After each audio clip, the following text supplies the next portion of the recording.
Mike Vrabel is in the building. So is Mike Kafka. We're covering it all. It's the CHGO Bears Podcast starts right now.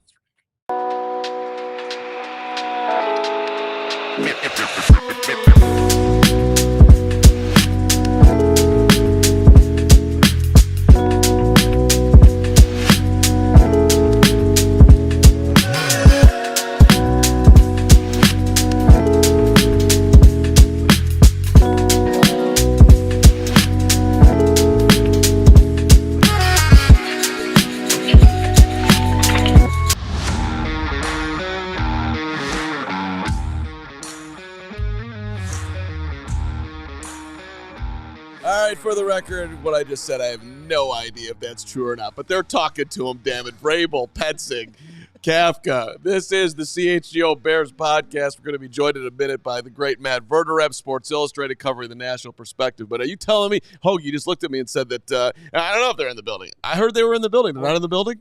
Definitely not in the building? Kafka's not allowed to be in the building. No, but Vrabel's in the building. We think. The Bears are in the building, and whoever they're talking to might be in the building, but the Bears are definitely in the building. The Bears are in the building. George is there. Kevin's there. Of course. The first 900-person interview is happening They're working on their processes today. All right. Big show today. Ton to cover here as the news just keeps flying in. As I said, Matt Verderame from Sports Illustrated is going to join us in a second. We got a coaching tracker we got to get to. Hoge's doing Bears versus Patriots, which is going to be sweet. We have a segment that's called the Kafka Petzing Connection, which I don't know what that means, but we're going to do that. And there is a new Chicago Bear that I'm super excited about that Hoge won't let me talk about, but I'm going to talk about. By the way, also Hoge cooking coming up on the show. That's later. But right now, Sports Illustrated is his home. No one knows the NFL better. Our friend of the program, Matt Verderame, joining us right now. Verderame, great to see you. Always appreciate your time. You're my hero. Can you what do the Bears need to do to get Mike Vrabel, Verderame? How do they make this happen? Or is this the dumbest thing you've ever heard, that he's even coming to Chicago because he's already a Patriot in heart and mind?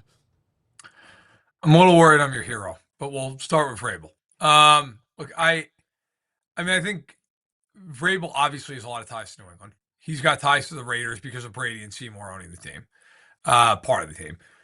But no, I don't. I mean, it would be dumb not to interview him for the Bears. I mean, you need, to me, they need somebody who's an adult in the room.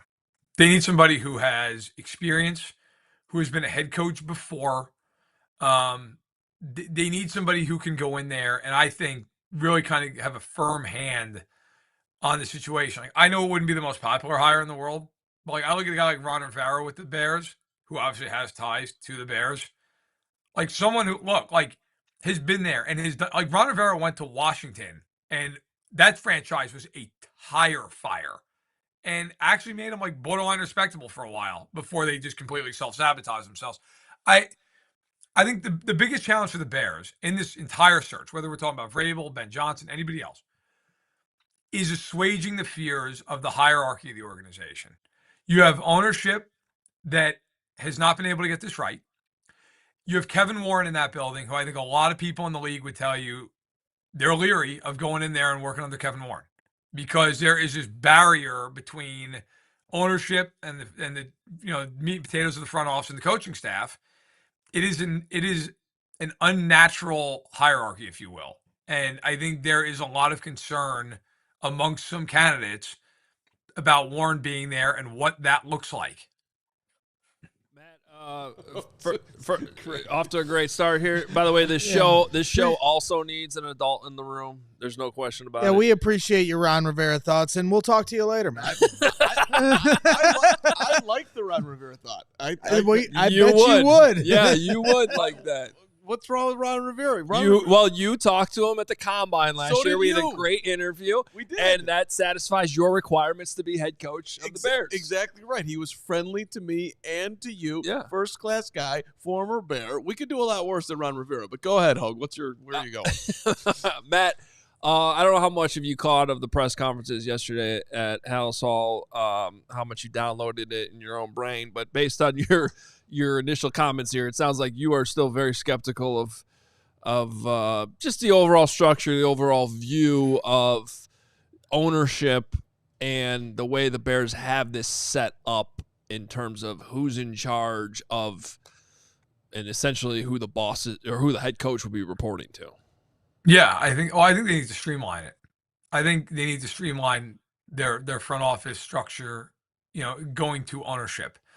And there have been teams in the past that have had this problem, and maybe not this exact problem, but like I know there are some teams that for a long, long time would mix the business side of this of the team with the football side. And most teams at this point now have split that separately because they felt like it was interfering. Now with Kevin Warren, maybe that's not necessarily the case. Obviously, it's more of a straight football question. But I think there's too many layers. There's too many cooks in the kitchen sometimes. And with polls, like here's the other concern if you're a coach candidate that's going into Chicago and chatting with them. The other concern is Ryan Poles going to be there after this year if this thing doesn't turn around a year from now? And if not, am I one and done? Because that is, when you look around the league, I'll tell you right now, it's going to be a concern of people in Jacksonville. That's going to be a concern when they go in there and Trent Baalke's sitting there and you're like, okay, well, Trent Baalke does not have the greatest reputation in the world to start with. And now I'm going to work with this guy. And am I going to be one and done here? Because Jacksonville's had one and done coach. It's like, is that going to happen to me? There's a concern. Like the Giants have been ridiculed for keeping Joe Schoen and Dable, but I would argue if you're keeping Dable, you might as well keep Schoen, because otherwise you now have a GM. He's not your guy. Like it's a weirdness there. I'm not even saying they should have fired Poles, but I think if you were going to move on and you were going to kind of reset this thing, you can make a case to should have. That's if I'm a coach walking in there, my first question is about the structure of the organization. My second question is how thin of ice is Ryan Poles sitting on right now? Because I'm not coming in here, and if we go 5-12 the first year because his team's got to be rebuilt offensively in a major way, then he's getting fired, and then you're bringing in a GM who goes, yeah, listen, I like that guy and all, but he's not my guy. I want my guy. And I got to relocate my kids for the third straight year. So, I mean, that's a part of this that goes beyond, well, we have Caleb Williams and we have this pick and that pick and this cap space. It's more than that for a lot of these guys.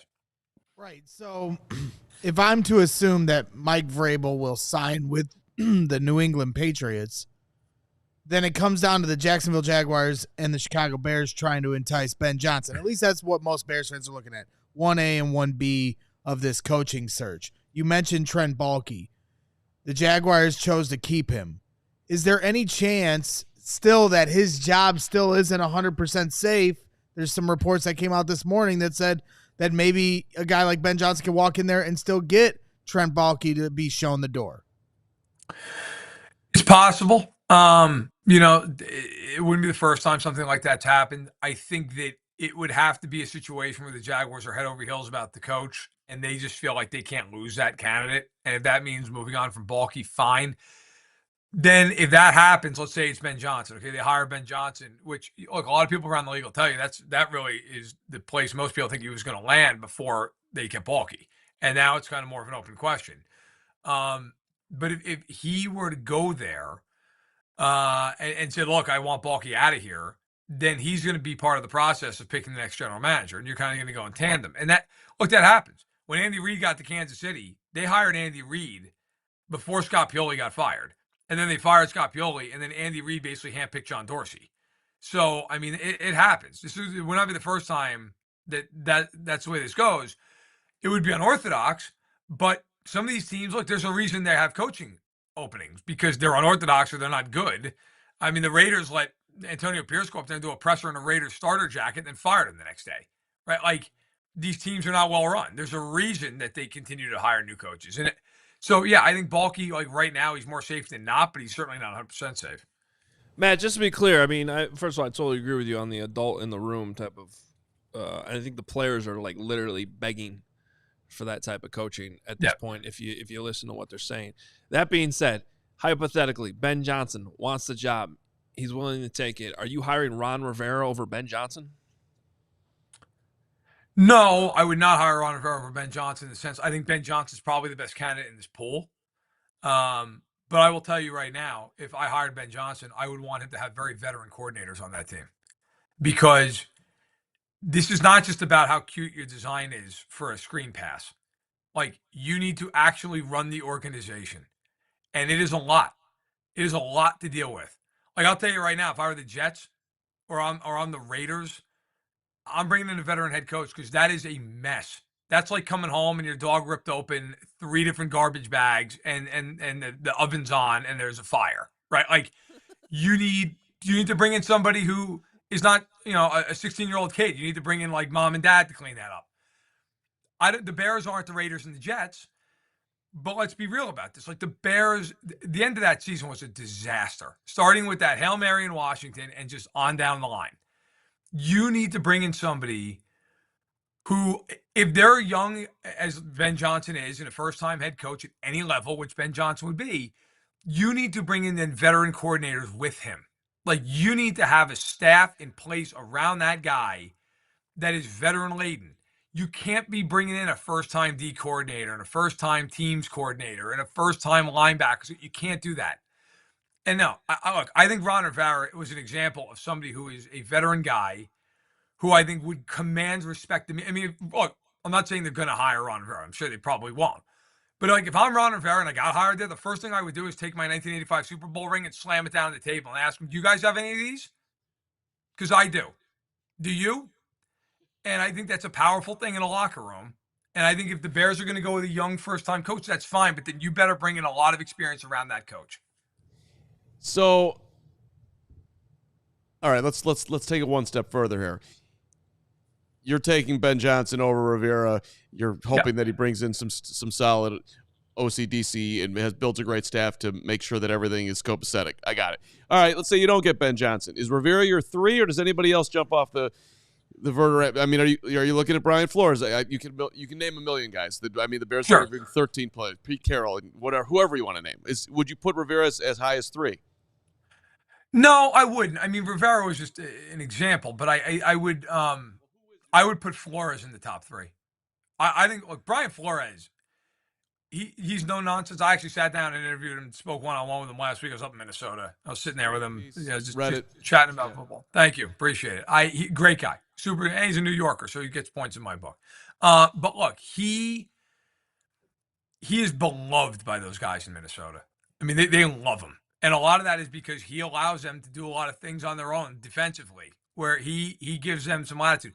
He got fired in Miami because he and Tua were just not going to be compatible. That's the bottom line. And I think, and that's not, I'm not blaming Flores for that. I'm not blaming Tua. It just is what it is. He took over a team that was actively tanking and went 500 over the course of 3 years with that team, and was in a division with Brady and Josh Allen. Like, he did a tremendous job, in my opinion. So, like, to me, it's him, it's Vrabel, it's Ben Johnson. Look, Aaron Glenn's an interesting guy. I wouldn't have him in the top 3. I do, though. I have a lot of respect for Aaron Glenn.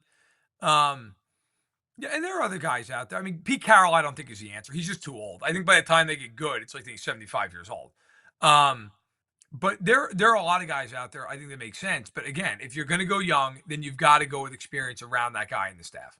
Well, hold on, because that you mentioned that, Brian Flores and Tua just weren't compatible, but that's a pretty big component for Bears fans that want to consider him as a head coach.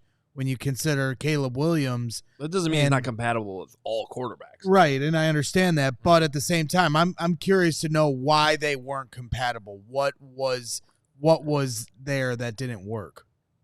It's a fair question, and I couldn't give you an exact answer as to like, well, this is what happened. I think early on, I think he felt like Tua wasn't ready to play, and the Dolphins organization was like, yes, he is. And I think and that's why he yo-yoed in and out of the lineup so much with Ryan Fitzpatrick, if you remember that when that first happened. Obviously, with Caleb Williams, that's not a problem. And if Flores was going to come to Chicago and take that job, like, that's on Brian Flores to be like, yeah, Caleb Williams is my guy, and I'm going to work with him, and we're gonna do this together. And if he's not willing to do that, then he shouldn't touch the job with a 10-foot pole, and he shouldn't be hired. But I think, look, that whole thing in Miami, I think was shown also this year, and I don't know how much, if at all, and you guys are covering the Bears, but I don't know how much you saw of their press conferences yesterday. That was a disaster. I mean, Mike McDaniel sitting there talking about how guys aren't showing up on time, and they got to figure it out. Zach Sealer's basically saying that the guys weren't professional this year. Tyreek Hill wants to get traded. I mean, it's a culture in Miami that's been a problem a long time. And it has been kind of covered up by the fact they've made the playoffs as a wildcard team. And then, by the way, summarily gotten blasted out of the playoffs 2 years running.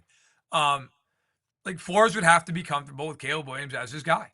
And if he is, I think he'd be a really interesting hire for the Bears. If he's not comfortable with Williams, then going there would be insane. All right, we got one more couple things with Verderame. I'm calling it the next two great things with Verderame. It's a new segment that I'm introducing on the show today. It's great. Boy, you got all kind of good ideas today. Yeah, I'm just flowing. But first, Hoge, why don't you go ahead and go first here, actually, if you can, and I'll handle something. I'd love to. Can you tell us, please, about Mando, please? I would love to tell you about Mando. Are you familiar with Mando? I am not. Mando is a men's deodorant brand that is hyper-focused on keeping every aspect of a man's body smelling fresh and clean. Nice. I got your attention. I need so that. Far? Yeah. They got me. I'm telling you, every part. They got you covered. Their scents are geared towards men with options like bourbon leather, Clover Woods, Mount Fuji, and Pro Sport. Talk about. It's just good stuff all the way. And, you know, what makes Mando unique from other deodorant? Well, it's safe to use anywhere on your body. Anywhere. Yeah. I mean, they're giving me some details here. I'm not sure I want to mention all of them. You definitely would, though, Greg. Feet's on there. Arms. Now we're going a little bit more into the crevices here. Butt. It's Mando. mentioned. It's mentioned here. Mando's got you covered. Hey, Mando's created by a doctor who saw firsthand how normal BO was being misdiagnosed and mistreated. And so 12 hours after a shower with Mando, this is in general, an average man's odor level was a 5 out of 10. And with Mando, after 12 hours, it's 0. So I don't even need to shower. Well, You don't. I don't think you're listening to the ad right now. Mando Starter Pack is perfect for new customers. It comes with a solid stick deodorant, a cream tube deodorant, 2 free products of your choice, like mini body wash and deodorant wipes, and free shipping. As a special offer for our listeners here at CHGO, new customers get $5 off a starter pack with our exclusive code. That equates to over 40% off your starter pack. Use code CHGO at shopmando.com. That's shopmando.com, shopmando.com. Please support our show here at CHGO Bears and tell them we sent you. Smell fresher, stay drier, and boost your confidence from head to toe with Mando. That is beautiful. And I also want to say hello to our friends at Circa Sportsbook, whether it's pro or college, the app to bet football on Circa Sports Illinois. Derek Stevens, that was hysterical yesterday. George McCaskey sold his box and then he was complaining about Lions fans. Yeah, that was amazing. They were all at our tailgate, all 50 of them. Yes, which was a great time. Circa Sports betting the way it should be. Circa Sports Illinois, high betting limits, low holds, exceptional customer service. Bet on all your favorite teams every game this season. Spreads, props, futures, in-game. Circa Sports has it. Download your new bookie today, circasports.com. You have to be 21 or older. Gambling problem, call 1-800-GAMBLER. All right, Matt Verderame, Sports Illustrated. What is your read there are just various reports out there. Tom Pelissero, NFL Network, talking about, Belichick, he went to Carolina, but, if somebody in the NFL wants to bring him back, Tom Brady and the Raiders are interested. And I'm like, I don't know, man. Bears got 13 guys they're talking to. If Belichick, who just signed with Carolina, is still looking at the NFL, I think you should talk to him too. Do you think that Bill Belichick will have a job offer in the NFL this year? I've wanted never to say never, but I think it's unlikely. The problem is he's in his 70s. And, a lot of teams want to, at this point, go with a guy that, could be there for 10, 20 years. Not every team. Some teams are going to hire an older coach. I mean, Steve Spagnuolo today has 2 interviews with the Jets and the Raiders, and, Spagnuolo's 65 years old. But I think it's a hard sell. I think if Belichick was going to coach a team, like, I'll give you an example. I'll give you, for instance, let's say the Bills go out and they get upset this weekend. They lose to Denver. I could see a world where the Bills call Bill Belichick and they're like, "You want to come here and coach for 3 years? Because if you do, we'll fire Sean McDermott." Like something like that. A team, or if the Eagles got knocked out in the first round, they moved off Sirianni. That to me would make, like, Belichick's going to go to the Raiders for what? So he can rebuild them for 3 years and they can win 10 games over the next 2 seasons and then he's fired or he retires. I think it would have to be a good situation for him. Maybe I'm wrong. Maybe he'd feel like, hey, look, I just want to be in the NFL. But I think for him to do that, he would have to really feel like this is a situation where I come in and win. I don't think he's going to go somewhere where some team is just terrible and he's stuck with a brutal roster. Matt does a great job, by the way. We want to check out his show, the Matt Verderame Show, and obviously you talk a lot about the Chiefs. What do you You're going down, Verderame. They're going down. What do you I'm still keeping this coaching related, but I'm just curious what your reaction is to a Mike Borgonzi, Matt Nagy pairing potentially with the New York Jets. I would wish Borgonzi and Nagy the best with the Jets. I think that is probably the most brutal undertaking there is in this coaching cycle. But look, I mean, Nagy's a weird guy, and I'm sure people in Chicago have their feelings, and people in Kansas City, look, frankly, a lot of Chiefs fans would tell you that they send them happily to New York so they could get Bieniemy back or bring in Doug Peterson or however you want to look at it. I think Nagy, in one way, gets a little bit of a bad rap. Like, in 2 of 4 years in Chicago, he took Mitchell Trubisky to the playoffs. And I understand that. I get it. Like, Fangio's defense was a massive reason that they were able to do what they did their first time. And I understand all that. How many coaches would have gotten, I think, to the playoffs 2 out of 4 years? I mean, Nagy, I think, look, he didn't do himself any favors with the way he handled press conferences. And certainly there were times, in terms of the way they call plays and things like that. I think Nagy's deserving of a second shot at some point, whether that is with the Jets, whether that's in a couple of years from now. He's still a young guy. He's in his mid-40s. Like, I think there's a reasonable expectation he can get another job. Borgonzi, look, a lot of people have taken front office personnel from the Chiefs in recent years, and he's been a name for the last couple of years that people thought might go somewhere. We saw Brant Tillis go to Carolina. He was kind of their cap guru. That was a year ago. We saw years ago Chris Ballard go to Indianapolis. Of course, he's still there. And then, of course, Ryan Poles in Chicago. So I think Borgonzi, he has an impeccable reputation. I think whether it's this year or next year, I mean, he's going to be a GM somewhere. It's just a matter of where. Last one from Braggs. Yeah, so Ryan Poles spoke to the media at House Hall yesterday, and there was like a little bit of a hint of a potential of a surprise candidate. He mentioned potentially, like when asked about trading for one or even a college guy, that isn't off the table. If there was a surprise candidate that hasn't been brought up of the 15 names that the Bears have already requested to interview, and maybe David Shaw was that surprise guy. They've already had 8 surprise candidates. Right. So if there's anybody else in mind, I know some people have mentioned the potential of trading for Mike Tomlin. Is there anything like that on your radar, something that no one's talking about? Yeah, they're going to interview me. They're going to give me a call. they can't afford me. No, honestly, at this point, I feel like the Bears and the Jets have had enough candidates. So, like, who are they going to get? I mean, they haven't already spoken to, or at least are going to speak to. No, I think with college football and the landscape changing and a lot more interchangeable parts, NIL, the transfer portal, I think in future years you're going to see more college coaches get a shot at the NFL level. I look at a guy like Notre Dame, like Marcus Freeman, right? I mean, he might be a guy at some point, but is that guy going to go? Is that this year to the Bears? I mean, it's highly doubtful. I don't see. I mean, look, these coaching searches are weird at times. Dan Campbell was a guy that he went to the Lions, and people were like, "What? Who?" He was not a top candidate when he went there and interviewed, but he just knocked the socks off. He ended up there. I think with the Bears, it's probably going to be one of the names that's already out there. But if the process, I would say this: if the process drags on, other teams are making hires, they're still dragging on. That's when maybe you start looking at, is there somebody maybe they haven't talked to yet that they're going to either, hey, it wasn't on our initial list, we're going to double back, or we're going to think outside the box.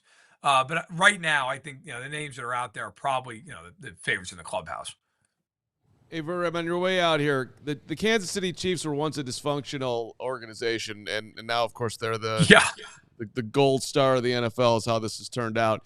Do you ever remember, any of the Hunt saying things like, I don't think that the GM contract tied to the coaching contract matters. Like, that's just nothing that I've ever heard in interviews. Did that ever happen in KC? Because Bears fans are looking for hope that something will ever change here. And Kansas City at one point was trash, and now they're treasure.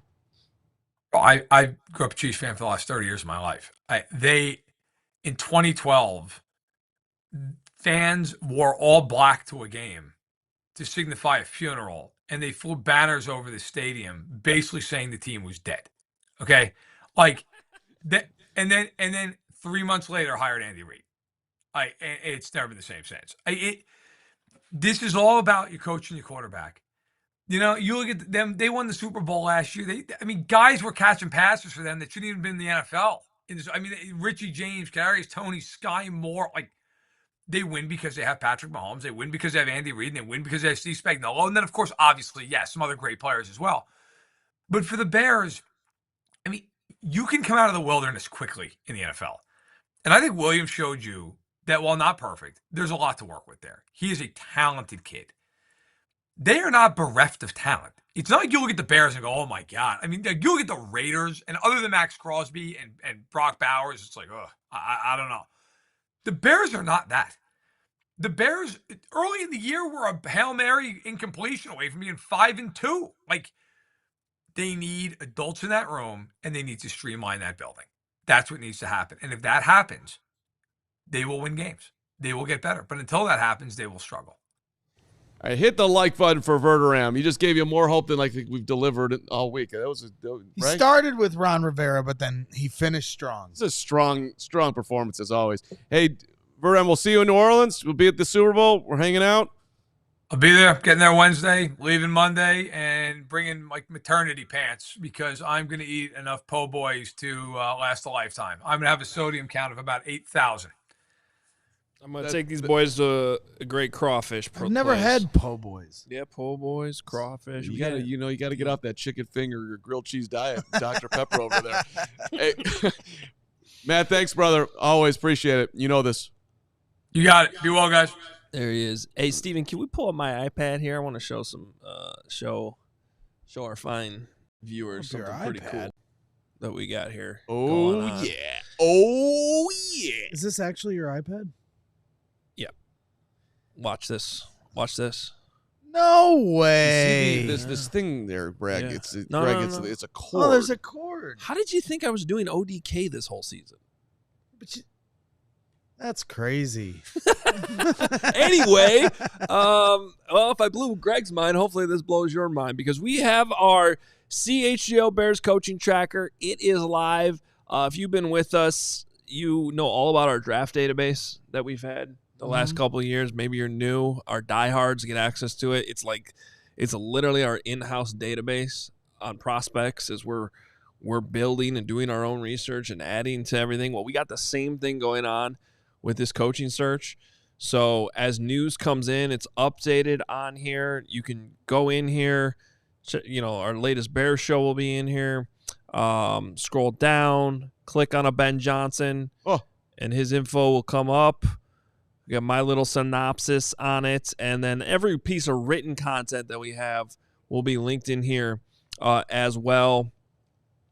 And again, all the for each candidate, the news will just pop up here. So, and how do people find this, Hoge? This is at allchgo.com/coaching search.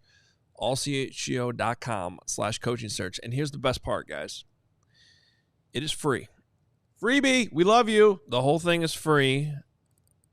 Now, some of our written components, the add-on stuff, will be for our diehards. But unlike our draft database, which the whole thing is for diehards, this whole thing's free, and it'll continue to be updated. I think Mike Vrabel will be moved over to the interview column here in a little bit. We are sending. He's not aware of this, but Braggs, we're sending you out to Hallis Hall after the show. I know that they won't credential you, but we can put you in the parking lot outside. I'll stand on the street. Yeah, you're gonna be one of those guys with a football trying to get it signed, and then you're gonna wave at Vrabel. That's a good idea. How do you handle those guys when you drive out of there? I stop and talk to them and beg them to talk to me. And I do you? Yes, sometimes I do. Fans? I'll roll down the window because I find it one of the more awkward things in the world. Because they're not there for me. For sure. They're there to get autographs from players. But if they recognize me and I drive right by them, am I being an asshole? Right. Yes. So usually what I do is I roll down the window. You got to get your windows tinted real hardcore. And then they Well, think that's what some of the players do. Right, then that's what I'm saying. Then they think you're a player. Yeah. No, then you just big time them. No, they just see the car coming slightly roll down the window and flip them the bird. That would be funny. I got to tell you, I don't think they're more disappointed of anyone pulling out of that lot than when they see me. I can't even get a smile. And I literally stop and like want to have lunch, but it just doesn't happen. All right. Hoge's got a Bears versus New England thing coming up here. We'll do that next. And then there's the great segment, the Kafka Petzing connection, which, I don't know. We're covering all the bases here. But first, so excited to see what's about to happen. Shout out to our friends at Verderame. Okay. I'll explain my madness to you after the show. It just needed to happen. Looking for the perfect way to elevate your day at Verilife Dispensary. They have everything you need from premium cannabis products to expert advice. Whether you're new to the cannabis or a connoisseur, their knowledgeable bud tenders are here to help. They have 8 convenient locations across Illinois. There is one by you. Discovering your perfect experience. It's never been easier. Verilife also proudly offering a price match guarantee, ensuring you the best value by matching local competitors' prices on eligible products. So don't miss out on their latest deals, exclusive offers only at Verilife Cannabis stores, only at verilife.com. By the way, if you place your order online, you can still use that redeem code CHGO25 at pickup to get the discount. Mention that code CHGO25 in store, 25% off. Off one regularly priced item. Restrictions do apply. Hey, in the winter months here in Chicago, when it gets super cold, the sun usually comes out. I was driving in today, super sunny, and I was glad that my Shady Rays were right there in my car, ready to go. So really, whatever season you're in, you want to get ready with quality shades built to last. And our friends at Shady Rays have you covered with premium polarized shades that won't break the bank. You know this by now. Shady Rays has been here, really, since we launched at CHGO. One of our longest sponsors. We love them. They're an independent sunglass company offering a world-class product rated 5 stars by over 300,000 people, including the 3 of us. I wear Shady Rays. The cool thing about Shady Rays is they have evolved to have a pair of sunglasses for really any activity you might have. So I got all kinds of different ones. I got my driving Shady Rays. I got my my boat Shady Rays. Those are my other ones. This is where we all fall to the wayside. I got my driving, I got my boat, I got my mansion, I got my back deck, I got my golf. I mean, that's the life of Hoge. These guys boat rays. The Shady Rays. The boat ray. Okay. Well, anyway. Boat Shady Ray. Getting this back on track. Exclusively for our listeners, Shady Rays is giving out their best deal of the season. Head to shadyrays.com and use code CHGO for 35% off polarized sunglasses. Try for yourself the shades rated 5 stars by over 300,000 people. When the boat goes back in the water in April, Stephen and Greg, you're invited. I'm excited. Yeah. If you get off the boat in the wrong place on that Fox River, it can be very treacherous. So I think you should go. What do you mean? People try to swim in that thing and they end up in terrible situations. And I'm saying that Bragg should jump off and get a little swim. I'm a good swimmer. You, on the other hand, are not a good swimmer. It's true. I'm not. So I'm happy to let him come on the boat one time, and a one-time push only. off. Well, accidents happen all the time. Little hip check. Water safety is very important. There it goes. All right. Can we do?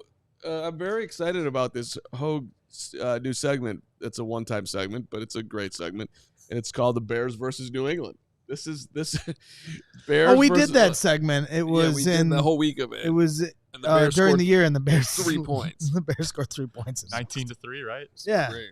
Yeah. That was a great segment in my life. Well, I just thought this was relevant because if we're looking at how this thing is starting to shake out, I think there's still a belief, and I wrote about this morning. By the way, speaking of diehard content, the What We're Hearing version of the Bears Things newsletter went out this morning. Mm-hmm. In my breakdown on Mike Vrabel. So, but it seems like if there's a world where Mike Vrabel doesn't end up as the head coach of the Patriots, so by the way, we're moving remarkably fast. They fired their head coach in 2 seconds after the game.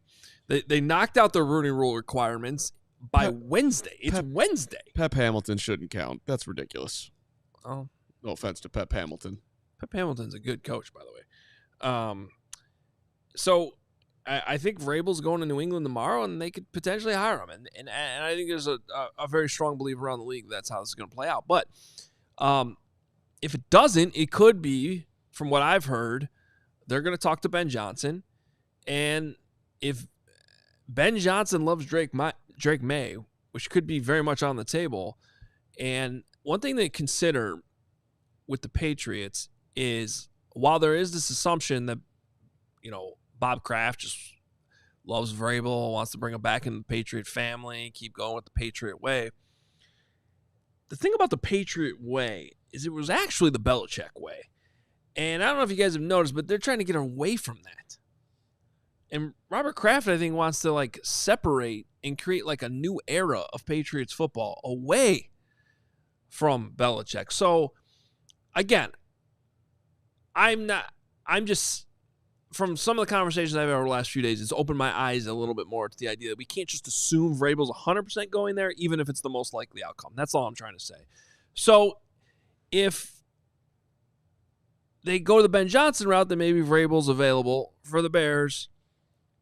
If they hire Vrabel, then right now it sounds like the two top spots that Ben Johnson's considering are New England and Chicago. So regardless of all this, it does seem like we're in a world where we need to compare the Bears versus the Patriots. These two jobs, regardless of what the candidates are, the point of this segment is to just look at what the Patriots are offering up, what the Bears are offering up, and look at the pros and cons of it. So let's start with ownership.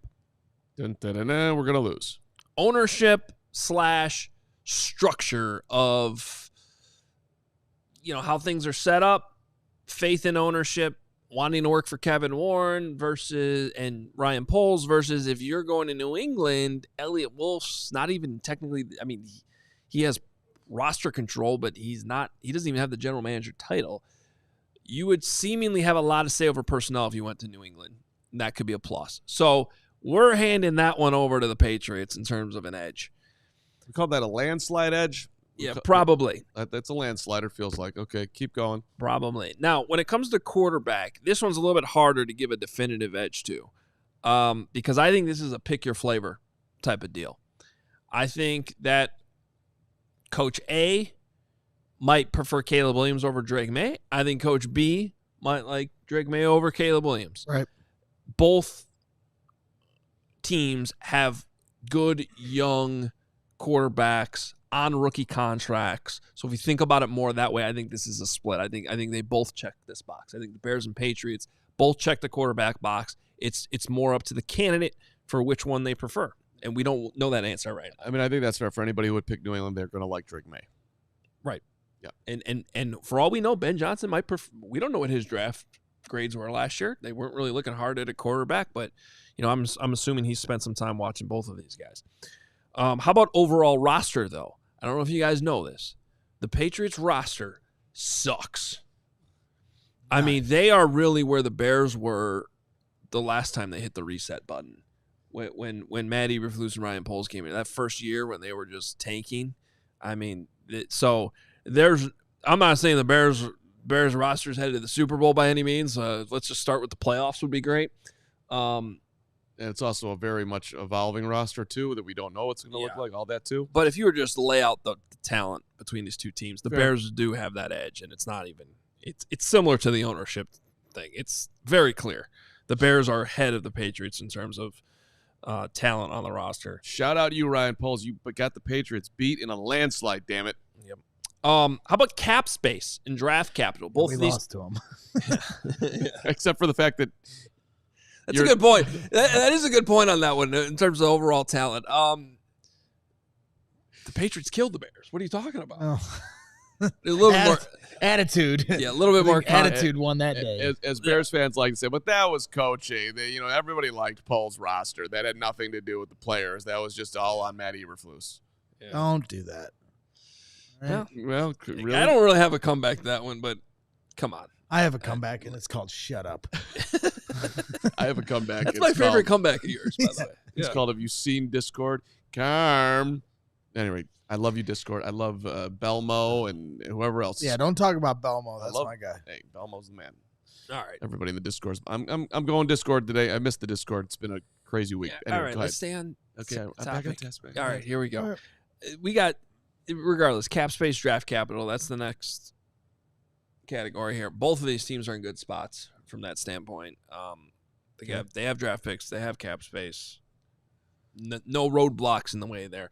This is what I was thinking about this morning, and that actually matters. And this is more of a visual type thing. If you're to come in the building right now and you want to be kind of wine and dined, right? One of the strengths the Bears actually do have is Hallis Hall is immaculate right now. It is a good facility. It's big. It has the amenities. If you ever go up in the offices, if you go up in the draft room, they have the technology. It's actually very pleasant walking around. I would avoid putting them in the media room at all costs because it's the only area that hasn't been updated in 40 years. There's hot cocoa. They got hot. Yeah. I'm talking about the room of the cubicles. Yeah, no, technically, the PNC Center where they do the press conferences, the Midway, that all looks great too. Yeah. So, but the point there being, that is a strength. The weather sucks this time of year when you're trying to hire a coach. But other than that, once you get them in the building, that's a plus for the Bears that they do deserve credit for. And right now for the Patriots, they just announced in December that they are breaking ground on a new standalone practice facility. The way their situation has always worked is their practice fields are right next to Gillette Stadium. Is it still called Gillette Stadium? Have they changed that? I don't remember. We're not worried about that. But regardless, they have the same. But so they use their stadium facilities and then go outside, and there's like kind of a long walk actually to get out there to the practice field. Point is, Bears to me definitely have the edge with practice facilities today. However, if you're willing to be patient, the Patriots practice facilities are supposed to open up in the spring of 2026. Those aren't there today, though. Again, if you want to come in and see it, feel it. If you want to be really, really patient, the Bears are going to have all that in Arlington Heights, all that nice stuff there. Yeah. So take that. When 5 coaches from now, they will have that done. That's right. And then, all right, let's get to the last 2. Strength of division.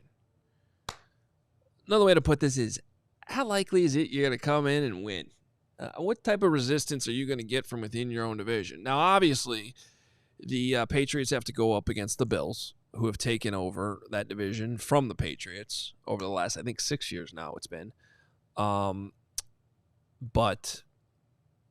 the NFC North right now, pretty tough. That could be a problem in attracting a coach right now. There's no question. Now, I would argue things are cyclical. Things change quickly. I don't necessarily know how much this one actually matters. But right now, in the moment, I think you'd feel better about trying to go win in the AFC East than you would in the NFC North. That fair? It's fair. No one's arguing that. And then the last one, talk about location, talk about fan base, how much they care, type of interest, a quality of living. I think they're pretty much equal. I don't. Okay. Strong sports markets. You live in Indiana. He loves it. What do you know about Lake Indiana? Forest? Me, I live in the Chicagoland area, the Chicagoland metropolitan area. In fact, I live closer to Soldier Field than you do, you schlub. And that's not I will where also you live say, and practice when you take the job. I'm just saying. All right, fine. They have the fan. You're gonna say location and fan base. They won all these Super Bowls, so they got a bunch of these bandwagon ass fans. We are loyal. It's Boston. People from Boston suck, and we are better. And just because they've won a bunch of championships doesn't make them as people better. They're worse people. We're better people. Our fan base is better. Yeah. And if we had as many championships as they did, we would handle it with grace. Yeah. We had Jordan, they had Bird. Period. End of right. story. And when we We're had better. Jordan, did you see any obnoxiousness from our fan base? No. We carried ourselves with dignity. 46 People from to 10. Boston, obnoxious. Yes. Stupid. Yes, we're so classy here. Thank you. What is no in the comments? Hoge lives in Wisconsin. That's a lot worse than Indiana. I live 10 minutes from Hallis Hall. You live in Ron Wisconsin. Rivera, too much Ron Rivera talk, lived in my neighborhood when he was coaching for the Bears. You live in Wisconsin. And somebody said, if I live... I live where they live. Well, and somebody said, I live in Wisconsin. I must live in the Chicagoland area, too. Yeah, if you actually read a map, the Chicagoland metropolitan area consists of 3 states. Part of Wisconsin, Illinois, and part of Indiana. part of which I live in, and maybe that's where the Bears are going to build their stadium. So keep talking, and you will not be able to park in my cul-de-sac. Keep talking. I actually made a pledge yesterday to Greg that this is the summer that I come to the cul-de-sac, and I'm gonna bring floaties, and I'm gonna swim in Braggs' pool. There will be a video. I'm going in this summer. I'm changing my opinion. I've stayed away from the wrong address. I'm going to the pool. This is a perfect opportunity for my first accidental drowning. All right. Do we hit all the categories? Do we miss the last one? No, that's it. The only problem is that it came out equal. Yeah. Well, but I guess my point of doing all that is, I think you can make cases for both of these. It's probably comes down to quarterback. Do you prefer Caleb Williams or Drake May? Well, when it comes down to Mike Vrabel, can we get Ben Johnson on the show tomorrow and ask him that question? And then it would just save us so much time. Well, I do find if you just come on the show and be like, I'm sorry, guys, I like Drake May more. And I do find it interesting, and we'll see how things progress. But right now you have Ben Johnson apparently agreeing to interviews with New England and Chicago, but not Jacksonville. Yeah. And then you have Mike Vrabel, who's had interviews with New England and Chicago, but not the Raiders yet. And I know he has those ties to Tom Brady, so I'm assuming he would take that interview, but to this point, that hasn't happened, right? So, like, as it stands, between the 1A and 1B that we keep talking about, like, depending on which way one goes or decides, it does feel like we would become the leader in the clubhouse for the one the Patriots get. That's why I think there's a big connection here between these two. By the way, Ben Johnson, according to Schefter, will interview with the Patriots on Friday, and I believe he's scheduled for the Bears tomorrow. So Jordan Schultz is reporting that Ben Johnson's going to meet with the Raiders and the Patriots on Friday, the Bears and the Jaguars on Saturday. So he's talking to the Jags. Well, and I can't see as much as there's ties with. I would crush Schefter over Schultz. As much as there's ties with Mike Vrabel with Tom Brady, when you read that extensive article that The Athletic put out and his 3 tiers of requirement for his team, ownership, continuity or whatever the middle one was, but the third one was quarterback. Well, who's the Raiders quarterback? Great question. So as much as I think he, likes Tom, I don't know if he's going to be running to the Raiders job. Matt Verderame just said, how thin that roster is, and they don't have a quarterback. So you look at, to me, Ben Johnson applies to that as well. Like, okay, I'm sure they'd throw him a ton of money, but who's going to be my quarterback? How am I going to be a successful head coach there? Yeah. So I just think that the Bears are in a really good spot, unless the Jaguars come back into, because a week ago it felt like the Jaguars were the leader in the clubhouse, and then things switched when Trent Baalke was still showing his face down in Jacksonville. So I'll take it. But things can change, I guess. All right, let's transition to the other two that are talking with the Bears today. According to my sources, by the way, Vrabel's in the building. They're meeting. They're having fun. They're having a great time, and I have no idea why he would choose the Bears over going back home for my own personal. Can we talk about that for a half second? Yeah. Vrabel. I'm sorry though. Vrabel seems like the perfect coach for Chicago. He does. I think he would freaking own this city. I agree. But my only question is, if he had any modicum of success here, he would be. He's like rough around the edges. Yeah, like he's sitting in the corner Bears of a bar. fans would love this dude. Right, he's sitting in the corner of a bar watching the game with his friends. I get all that, and I think we've talked ad nauseum about how much this team needs an attitude adjustment. And an adult in the room. But that might be the biggest problem. Like, but, I don't know that McCaskey's going to like him. Have you seen his Twitter avatar? Like, he's okay. Yes, he played for the Patriots. So, what is your point with that? And no one else can see that. That's his avatar. Anybody can check Twitter and see. Why don't you link it up with this awesome wire you have here? Use your capabilities. That's why I showed it to him. Wait, he's on Twitter? Yes, at least. According to Mike Vrabel, but my only question now, Vrabel 50, he's got 104,000, 9,000 followers. Right, but they say, the Bears want to 900 followers. The Bears want to hire Mike Vrabel. He'd be a great candidate for the Bears, and Steven, can you throw my iPad up again? I'm sorry, I know you're doing something else. I'd be happy with him. I want to pay off what Carm's talking about. But I guess the thing for me is Tommy Rees is going to be your offensive coordinator. Like that worries me. Why does this matter, Carm? Why does it matter? Because you could put any picture up on your Twitter that means a lot to you. He's putting a picture up with him and Teddy Bruschi celebrating being Patriots and winning Super Bowls and living the dream. You think that doesn't matter to him? No. Do you think Mike Vrabel cares about what his Twitter profile picture is? Okay, Carm, the last time he tweeted was April 10th, 2022. Close enough. So, no, he doesn't care about Twitter. He hasn't seen what Sears Tower is saying. Don't discount. Where has been the Sears Tower been? He's been swinging and missing. Wait, didn't he come back? He deleted and then he came back. He's been back. Why? Because just don't question the tower. If you're gonna talk up the tower, you got to have these answers. No, the new tower is Keith J. Hall. Vrabel just updated his Twitter. Laugh my ass up. When? Keith knows. I don't know when. He's just made that. Give up. us the info, Keith, in the chat. Keith is the tower. We just found out. Look at Keith. Telling me you wouldn't want to buy insurance from that guy. The tower said that Pierce was going to be safe with the Raiders, and then that ended up not being true. But the tower did apologize for it. He apologized? What was his apology? I'd have to go find the tweet, but he basically said, "It was swing and a miss. I'll take it. Give me all the crap." But disappointing, but tower can't be wrong. Hey, Schefter also said that Pierce was safe, so let's be fair to the tower here. Okay. Don't just pick on the tower. The last thing I want to do is pick on the tower, but that's a disappointing moment for the tower. But going back to Vrabel is, for me, the question is, okay, well, then what's your plan for Caleb Williams? And why don't you like Tommy Rees, by the way? What? What's your problem with Tommy Rees? Well, because do you trust Tommy Rees to develop Caleb Williams and take this offense to where we want?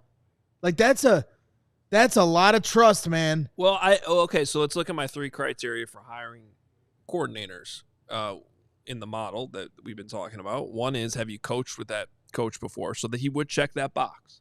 I mean, like, it's not a Flus reaching for Luke Getsy type situation because they have a connection through their agency. Right. They know each other. They've been working together in Cleveland this year. So that is a level of faith I would have. Now, has he ever been a coordinator before at the NFL level? No. But he has been a coordinator at the college level. That still doesn't qualify based on my criteria, so that's fair. And then the third criteria is retaining a coach, which obviously wouldn't be the case. But at least he checks one of the 3 boxes. And that can still lead to some success based on what the research I've shown. Would you trust Tommy Rees to develop Caleb Williams into the quarterback we need him to be? That is, you can't sell me on it. And I'm a Notre Dame guy. Mm-hmm. You cannot sell me on Tommy Rees. You know what the real problem is here? Tommy Rees grew up in Lake Forest, not the region. That's his problem. Well, that's why you're trying to sell him on me when he's only checked one of the 3 boxes, which, by the way, is 33% of the boxes needed. Can we have fun with you for a minute on Notre Dame to wrap this conversation up, please? Yes. The dude wears his Notre Dame jersey to the Winter Classic. I'll be wearing it tomorrow, too. It's storming around here. And then yesterday he was like, Thursday night I got a Notre Dame party I got to go to, but like some family stuff. Not party. I'm having friends over to watch the game. He's having friends over. And I was like, somewhat jokingly, but I actually wasn't sure. The moment I'm like, who are they playing? Because I'm trying to act like I don't care about the college football playoff. And Braggs couldn't figure out. My head was spinning at the time. I had too much on my plate. Mr. Notre Dame, who are they playing on Thursday? Penn State. Okay. Can you name any players on Notre Dame? Yes, of course. Name one. Jeremiah Love, and he better play on Thursday. And we're going up against maybe potential future Bear Abdul Carter, but he may not play on Thursday. So you got to stay tuned to those things. No, I don't have time to dial in to the Notre Dame 53-man roster. Mr. Diehard Notre Dame couldn't remember who they played. And in the moment yesterday, head was spinning. I'm going to grant him a head spin. I told you I gave up on Notre Dame after they lost to Northern Illinois. But you just called out Boston for being a bunch of bandwagon fans. It's not bandwagon. It's a different type of... I don't have to explain this. It's a Braggs wagon. It's a Braggs wagon. Fine. It's a Braggs wagon. And I'm going to run you both over with it. The choo-choo Braggs wagon train rolling right through South Bend and to the region for the party. Can I come to the party? No, you cannot come to the party. Can I come? No, you cannot. No bad mojo. No. It won't be. No dude, I Grim promise you, Reapers. I will be a bigger Notre Dame fan tomorrow than you will be because they're playing Penn State. And I don't care who Penn State's playing. I'm rooting for that team. Are Big Ten fans rooting for Ohio State too? No. Hate them more than Penn State. So hook them. Yeah. And Notre Dame has a chance to run through the Big Ten. I don't know what the Irish say. What Penn do you say? State, Like and then God's Ohio country, State. or what the hell? What do you guys talk about? There's people. For God and what else do you say? What's the saying? Come on, Notre Dame fan. What do you mean? There's like a saying that you. God, football, and Notre Dame. Right, Like God, country, and Notre Dame. Right. I don't think that's I don't what think play so. hard today. I'll text Jordan Cornette. One of my great play-by-play experiences. He's a real Notre Dame fan. St. Edward's University basketball D2. There's got to be a tape of it somewhere. The Hilltoppers versus the Irish. Walked right into whatever that stadium's called. It's one of the great moments of my life, along with today's show. All right. Hey, we never got to the Petzing Kafka connection, so we're just going to jerry rig it with Hoge's All-NFL talk with Bo Brack. Yeah. Well, so I think people are wondering who the hell Drew Petzing is. Who is Drew Petzing? He's the Cardinals OC. When this came, and he's supposed to interview tonight, by the way. That's why we're talking about it now. Who is Drew Petzing? Why is he interviewing for this job? I asked Bo Brack about that. Bo covers the Cardinals for us at PHNX, part of the All-City family. He was also co-hosts the All-NFL show, Monday Huddle, with me on Mondays. So we talked about Drew Petzing on Monday when this news first came out. It was put out there this morning that the Bears have requested to interview Cardinals OC Drew Petzing. That one sort of was not expecting that. Seemed a little surprising to me. What can you tell us about Drew Petzing that would make him a good candidate to be a head coach, and also what that could mean if he were to be paired with Caleb Williams? I mean, he's an extremely organized guy. I think he is, still viewed, and it's a polarizing subject here in Arizona because of, I think, what people viewed was going to be their strength this season. Their offense, I think, fell short throughout the season. But this is a guy that, is an up-and-coming play caller in the eyes of, Jonathan Gannon, the Cardinals head coach here, and has a lot of respect around the league. He's held some, every position on the coaching staff dating back to his Vikings days, wide receivers coach, tight ends coach, QB coach in Cleveland, from the kind of the Kubiak, Stefanski coaching tree there. And I think he does an unbelievable job dialing up the run game. I think he's an elite kind of run game offensive coordinator. But where we've seen the Cardinals struggle is really kind of getting the downfield passing attack going. But Drew Petzing overall, like you look at the stats and you'll see that it's very complimentary and looks nice. His 2 seasons here, especially considering that he's got Kyler coming off the ACL last year. And then before he had to get 4 quarterbacks ready to play in Kyler's absence, and was able to do wonders with a guy like Josh Dobbs just to kind of keep the Cardinals offensively above water here. So, I think Drew Petzing is certainly a guy that is going to probably, if he stays here in the desert, which is more than likely, continue to get some interviews, maybe this time next year. And we'll see if somebody's willing to take a chance on him. I think he still needs some seasoning as far as, commanding that side of football and then growing as a leader in the leadership qualities that you want from your head guy. But, our guy, somebody you've had on your show consistently, and Brad Spielberger identified him last year as a future head coaching candidate. And I don't think that's going away anytime soon, but I think it's still kind of early in the process. He's still a 36-year-old offensive coordinator. I think he's still got some time to get some to kind of mature a little bit and do it here in the desert, because we've got a source here on our show that there isn't going to be any kind of move from Petzing as far as their primary play caller on the offensive side of the football.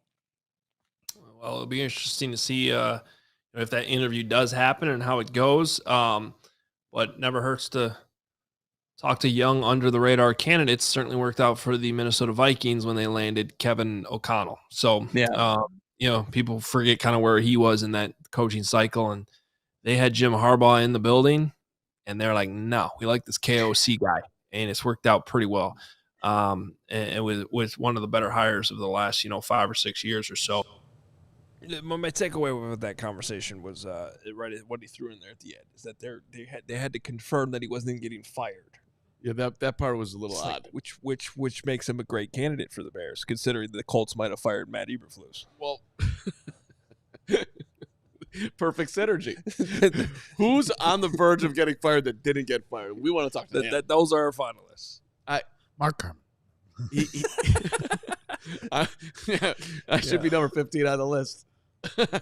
Oh, that's terrible. Okay. Look, he's good with the run game.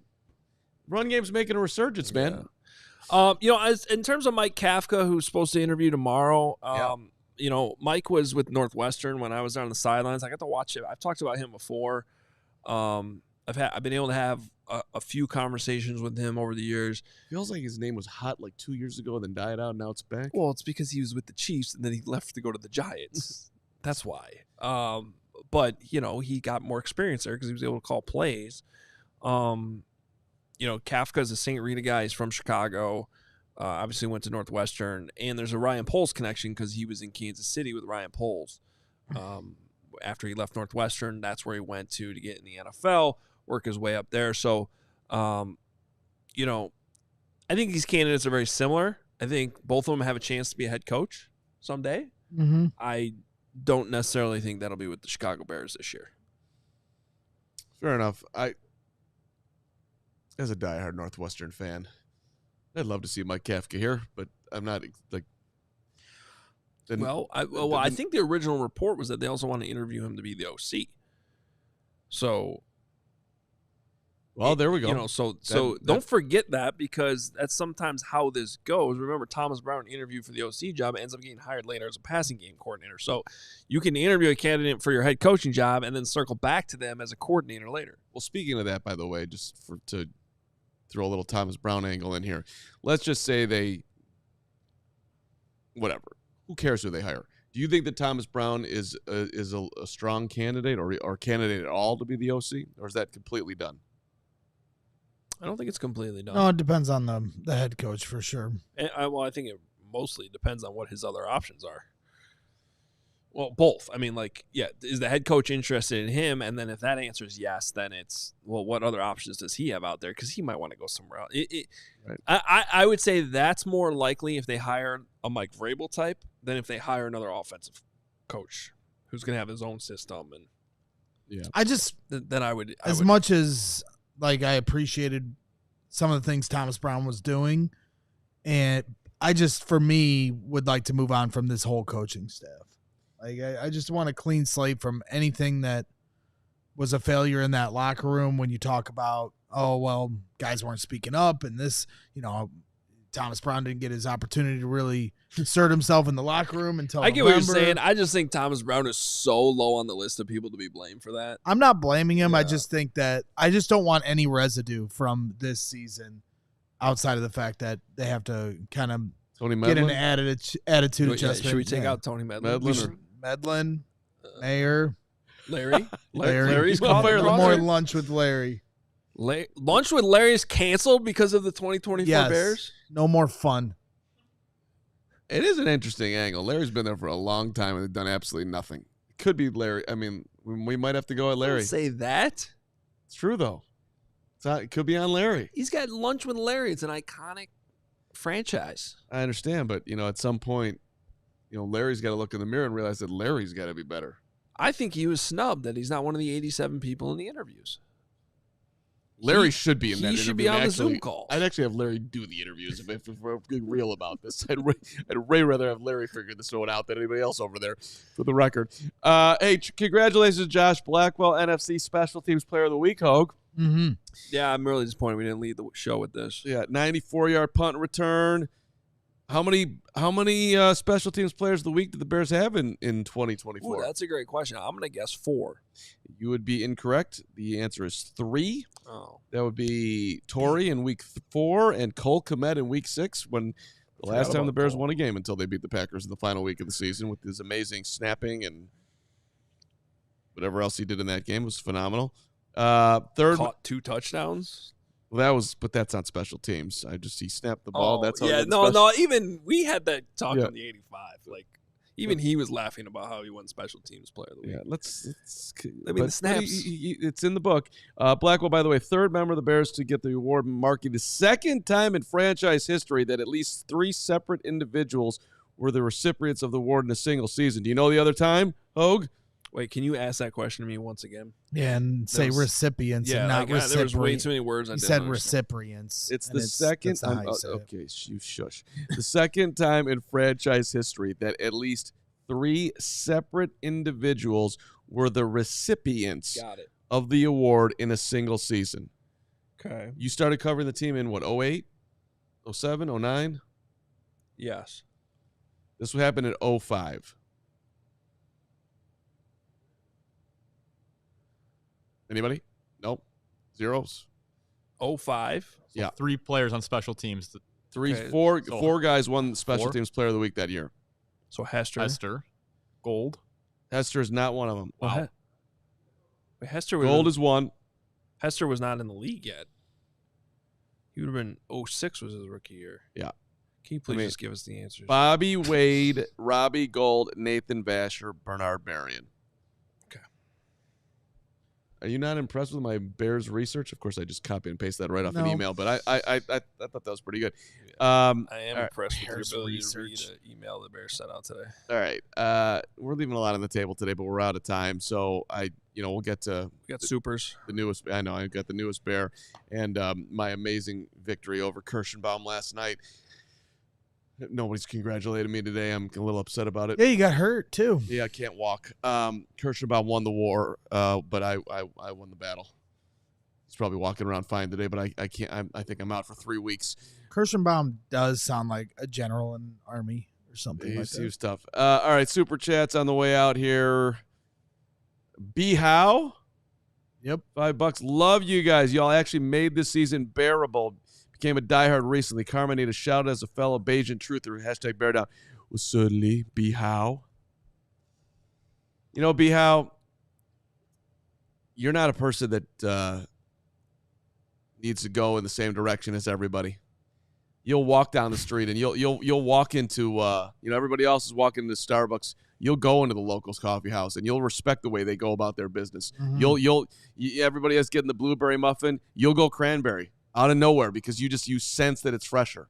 That's what B How does. He doesn't ask why. He just follows. He asks B How. Yeah, exactly. B How. You like that one, Steven? We appreciate you. Thank you for being a diehard. $48, $4 a month. Great way to support the show. And the amount of content that we're coming up with the draft is going to be insane. Tad Kinn, $5. Another plus for Chicago. You win in Chicago and you're a hero. Yeah. That is something we have said for... I pushed back on that last week, though. We talked about that. Joe Madden's not a hero here. Tom Thibodeau won a lot of basketball games here. People are like, hey, Tibbs. Not me, man. Remember how upset I was about that? I wasn't happy either. I was a Tibbs guy. As we all should have been, damn it. Yeah. Let's go get Fred Hoiberg. $20, Guy Finley. Got my wish with Pete in the building. Only mention here has been this ageism. The bigotry never gets old. I know it, Guy. Believe me, I feel it. Ask Chad Morton how old he is. Pete fixes what has been broken for decades the moment he is announced. We're talking about Pete Carroll. Mm-hmm. Super old, like you. 73. Mm-hmm. He's got more energy than consistently crashing on Dr. Pepper Zero over there. Yeah. We'll probably... we should talk about Pete Carroll tomorrow because I think he's interviewing tomorrow or Friday. Is he? Great. Pete Carroll tomorrow. $5 from Stephen D. I just want a head coach that the Bears had to compete for. It beat out another team. Don't want another guy with no other options. It's a great way to put it. Yeah. Can we win a war? Can we win a battle? Now, to be fair, Matt Nagy was being courted by the Colts. We beat the Colts out for Nagy? Yes, that's true. Is that our claim to fame? I do want to give a shout out to Jerry and Johnny. Last night we were doing spaces talking ball. You've been doing a lot of spaces. We named it the non-ball knowers. Can you name one of those after me? Since I'm always the one who screenshots them. I did tell the guys in there that I screenshot them. Been doing this, and they pops up on my phone and it's hilarious. Right. Well, and this has been a battle I've had with these guys because some of the names of their spaces sometimes are so bad that I can't enter the space because I know that now my name is going to be associated with it. What the heck? Can I read this one on the show? Yeah, of course. Okay, so there was one. The last one I screenshotted. I get the notification. It says Greg Braggs Jr. is speaking in Bears Talk. The Space's name is called Bears Made Greg Braggs Fat Again. They did. They did. What was your biggest order at Taco Bell since in the 10-game losing streak? Oh, I mean, it's always pretty much. Same order? Yeah, I'm very repetitive, so it's like That's not surprising, actually. Yeah. What's the order? cheesy gordita crunch or 2, and then a chicken quesadilla, Yeah. nachos, and a drink. What's that cost?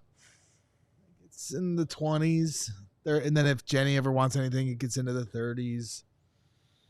So yeah, no, the I wanna Bears throw did up right make We me gotta fat go. again. But yeah, shout out to Jerry. He's in the chat right now. Appreciate you jumping in. Johnny too. I think I somehow lost weight during the season. Not me. I didn't. I'm definitely fatter. I'm way I'm fatter. way out of shape, like cardiovascularly. Is that a word? Cardiovascularly? It is now. Yeah. I'm not going to be able to walk Yeah, for 2 weeks. shout out to the because of Bears Kirschbaum. for making me fat again. We'll You work did on look it. like you were hurting when you walked in here. You were walking. I wouldn't even call that walking.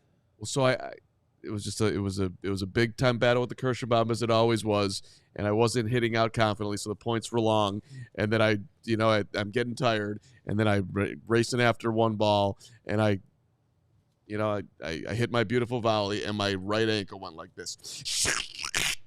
That was a cool noise. He does have good I was sound like, effects. I don't think my Achilles just blew out, but it was like I have like one like cartilage line left. But like Jordan did against Atlanta, baby, I laced up the shoes as tight as I possibly could. And in the end, Kirschbaum went down. Mm-hmm. We're proud of you. Thank you. Oh, that's scary.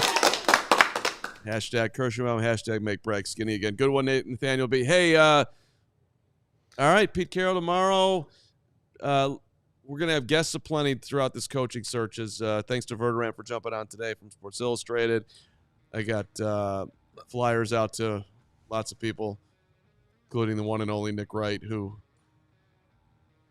thought that the Bears were going to win the Super Bowl this year.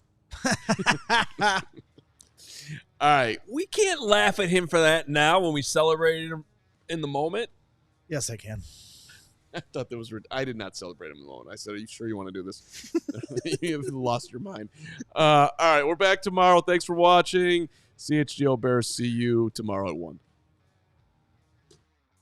1.